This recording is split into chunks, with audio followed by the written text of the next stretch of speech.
You finally booked that dream beach house. The bags are practically packing themselves, and then it hits you like a ton of bricks. Or maybe more accurately, like a slammed gate. Who on earth can you trust with your magnificent, fiercely protective Central Asian Shepherd without them ending up on the nightly news? We get it. The thought alone is enough to make you consider canceling the trip and just buying a kiddie pool for the backyard. But don't you dare. Stay with me. By the end of this, you won't just have a vague idea.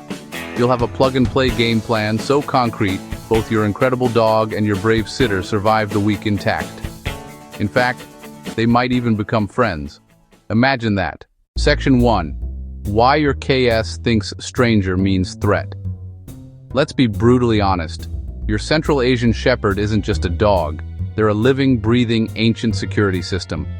These incredible animals weren't bred to fetch slippers or chase squirrels in the park. For centuries, their ancestors stood guard over livestock, making life-or-death decisions about who was friend and who was foe. That deep-seated independence, that innate ability to size up a situation and act on it, isn't a behavioral flaw. It's the very essence of their being. It's baked into their DNA, not a sign of bad manners. So, when your KS growls at the delivery driver or gives that piercing, unblinking stare to the new person walking up your driveway, they're not being dramatic. They're simply doing the job their grandpa's grandpa paid them for, protecting their flock, which, in modern terms, is you and your home. Understanding this fundamental truth changes everything. It removes the blame and frustration, allowing us to focus on smart, proactive management strategies instead of wishing for miracles or trying to fix something that isn't broken, just differently wired. We're not trying to turn a lion into a house cat. We're learning to manage a lion in a domestic setting. Section 2. The 3-meeting protocol. All right, let's talk strategy. When it comes to introducing your KS to a sitter, we're not just hoping for the best. We're implementing a carefully choreographed 3-step dance that builds trust, not tension. This isn't about forcing interaction. It's about slow, deliberate acclimatization. Step 1. Neutral ground. Sniff test. This is non-negotiable. Forget having the sitter meet your dog at your front door, or worse, your house first. That's like asking a security guard to welcome a stranger into the vault. Instead, arrange the first meeting 2 blocks away from your home, on truly neutral territory. This removes the immediate territorial pressure that could trigger your KS's protective instincts. Both you and the sitter should carry high-value treats. Think small, smelly pieces of cooked chicken or cheese, not dry kibble. Here's the trick. Ignore direct eye contact with your dog. Seriously. For a guardian breed, direct eye contact from a stranger can be perceived as a challenge or a threat. Instead, both adults should walk side by side, chatting calmly, like 2 old friends taking a leisurely stroll. The sitter should occasionally, casually, toss a treat the dog, never directly at them. This allows your KS to discover the treat, associating the sitter's presence with positive rewards, without feeling pressured. 10 calm, uneventful minutes here can prevent 10 hours of stress and anxiety later. It's about building a positive association from a distance, letting your dog observe and decide, on their own terms, that this new person isn't a threat. This is where the magic of chicken falls from sky begins, a subtle form of classical conditioning that tells your dog, hey, good things happen when this human is around. Step 2. Home tour with you. As tour guide. Now that the initial neutral ground icebreaker is done, it's time for the home debut. But again, we're doing this with finesse. Back at the house, your KS should remain on a leash, even if they're typically off-leash indoors. This isn't about control as much as it is about providing a sense of structure and security for your dog, and a clear boundary for the sitter. You, the trusted leader, are still firmly in charge. Walk the perimeter of your yard and then the main living areas together, with you as the definitive tour guide. As you walk, continue the treat dropping strategy. Every few feet, the sitter should casually drop another high-value treat on the ground. Your dog learns a powerful lesson. New person appears, and glorious chicken falls from the sky. This reinforces the positive association, making the sitter a harbinger of good things, not a perceived intruder. Keep these initial home sessions short, under 15 minutes. Guardian brains, while incredibly intelligent, process new information and adjust their internal security protocols slowly. Pushing too fast will only create anxiety and undo the good work you've done. We're aiming for calm, positive imprints, not overwhelming experiences. Step 3. The 30-minute mock departure.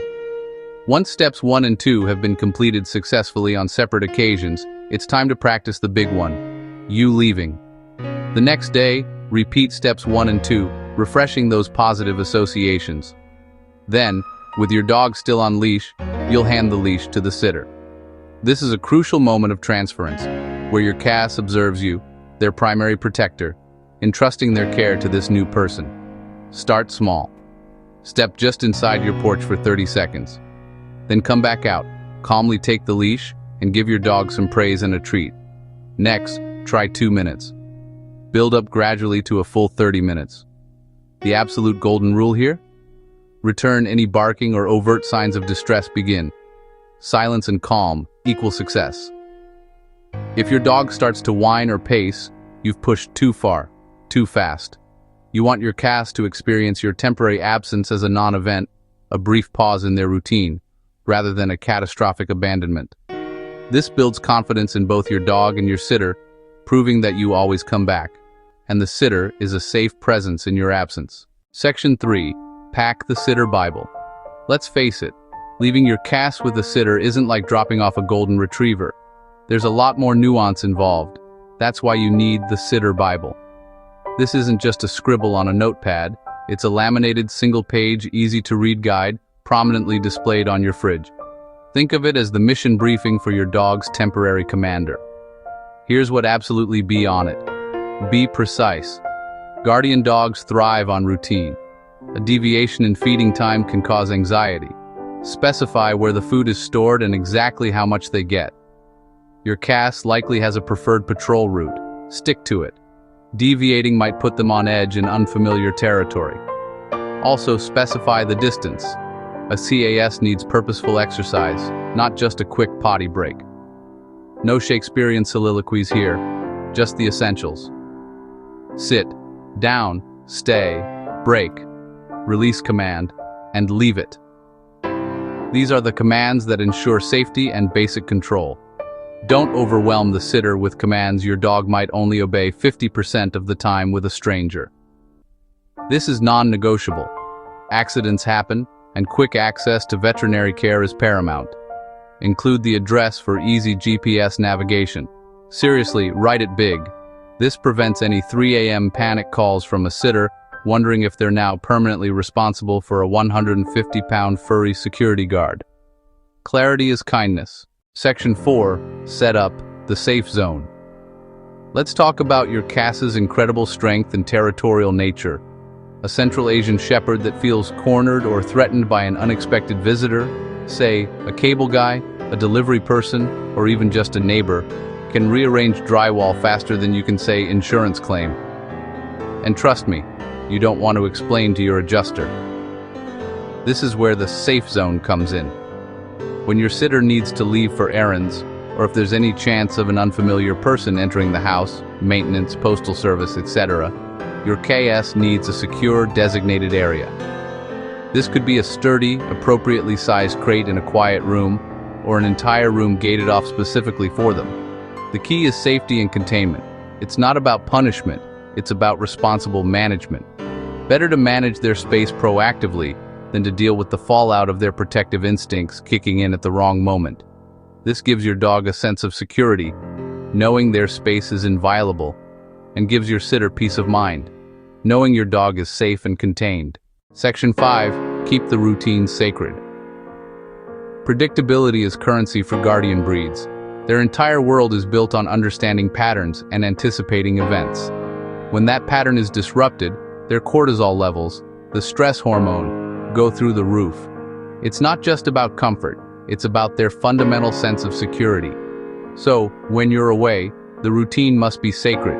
Feed at the exact same second. Walk the exact same loop. Play the same 10-minute tug game at 8 p.m. just like always. This unwavering consistency lowers cortisol faster than any calming supplement you can find on the internet. It tells your CAS, even though my primary person isn't here, the world is still predictable. My job is still clear. Everything is okay.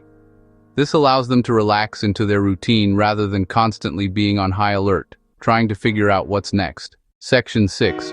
What if the dog growls? Anyway, even with the best preparation, a guardian dog might still growl.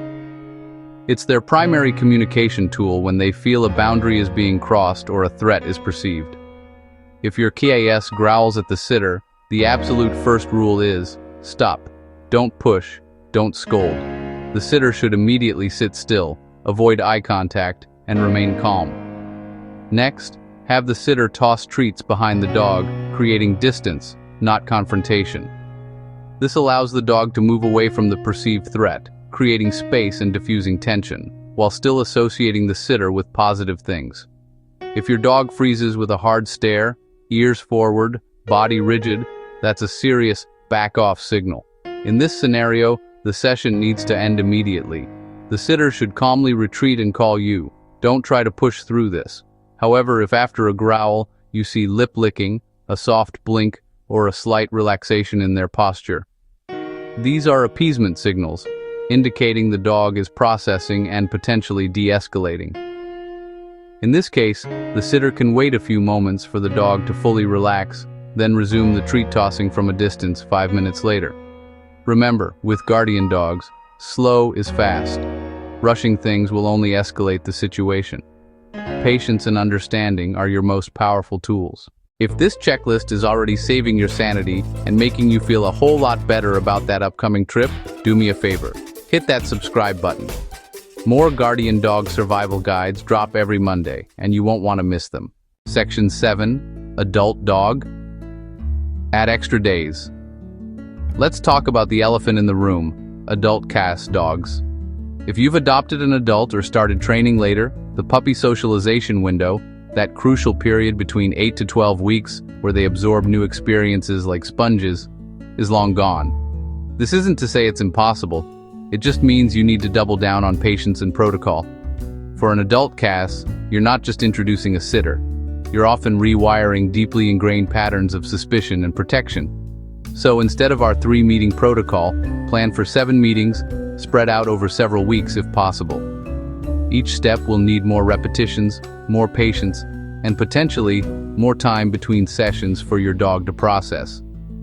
This is where professional guidance can be invaluable. Consider hiring a positive reinforcement trainer for at least one session you fly. They can observe your dog's specific reactions, fine-tune your approach, and give the sitter valuable real-time advice. Adult CAS dogs are incredibly intelligent and capable of learning. They just audit the syllabus at their own, deliberate pace. They need consistent, gentle, and clear leadership, not force or punishment. It's about building a foundation of trust that wasn't there during their critical developmental period. Section 8. Changing sitters later. Here's a critical point that many owners miss. Your CAS doesn't generalize pet sitter the way a Labrador might. To your guardian dog Sarah, the amazing sitter who watched them last year, and Jessica, the equally amazing sitter you found for this trip, are entirely different species. They are new, unfamiliar people entering their territory. There are no exceptions to this rule. Each new human caregiver starts back at step 1 of the 3-meeting protocol. This isn't being difficult, it's being a guardian dog. Their protective instincts are deeply individual-focused. They form bonds with specific people, not general categories. Treat every new sitter introduction like a brand new hiring process, with all the careful vetting and probationary periods that entails. It might seem tedious, but it's the only way to ensure safety, minimize stress for your dog, and prevent potential issues. Your dog's sense of security depends on it. Section 9. Tech that saves everybody. In this digital age, let's use technology to our advantage. One of the best investments you can make is a cheap Wi-Fi camera. Mount one in your living room or any area your dog frequents before you leave. Grant your sitter access to the feed and make sure you can view it remotely. This isn't just about catching a Houdini escape attempt before it becomes a saga, though it's great for that too. It's about peace of mind. You can spot pacing, refusal to eat, excessive barking, or other subtle signs of stress that your sitter might miss. It allows you to check in on your dog's emotional state, offering reassurance or enabling you to provide timely advice to your sitter. Peace of mind costs $30 for a camera, not $3,000 in drywall repairs, or worse, a traumatized dog. It's a small investment for a huge return in security and comfort for everyone involved. Section 10. Your departure ritual. This might be the hardest part for you, but it's the most important for your dog. When it's time to actually leave, no hugs, no tears, no squeaky baby talk. Seriously. Your CAS is a master of reading your emotional state. If you're anxious, they'll sense it and become anxious too, thinking there's a real threat. Instead, be calm. Be matter of fact. Calmly hand the leash to the sitter, give a simple, confident instruction, like be good, walk out the door, and start the car. Don't linger, don't look back. The biggest gift you can give your guardian dog in that moment is the unwavering picture that nothing important has changed, that everything is under control, and that you will return. Save the drama for the airplane movie. Your confident departure tells your dog, "My person trusts this human. All is well. I can relax and do my job." So, let's wrap this up, shall we? You've got this. Remember the core principles. Start with a neutral meeting to set a positive tone. Follow with a staged home intro, making the sitter a source of good things. Practice short, calm mock departures to build confidence. Pack that detailed sitter Bible so there's no guesswork. Set up a secure safe zone for peace of mind. Keep the routine sacred. It's your dog's anchor. Understand how to respond if your dog growls, prioritizing distance and de-escalation. For adult dogs, know that it requires more time and patience, possibly with professional help. Treat every new sitter as a brand new introduction. Use tech like Wi-Fi cameras to stay connected and informed. And finally, master your calm, confident departure ritual. Follow this checklist, and you'll board that plane knowing your magnificent CAS is on duty, feeling secure, and your sitter is still on speaking terms with you, and likely even enjoys their time with your dog. Drop your biggest worry about leaving your guardian dog in the comments below. I answer every single one. And if you need more step-by-step help, check out the playlist linked right here for even more resources. Safe travels, and may your slippers still be intact when you come home.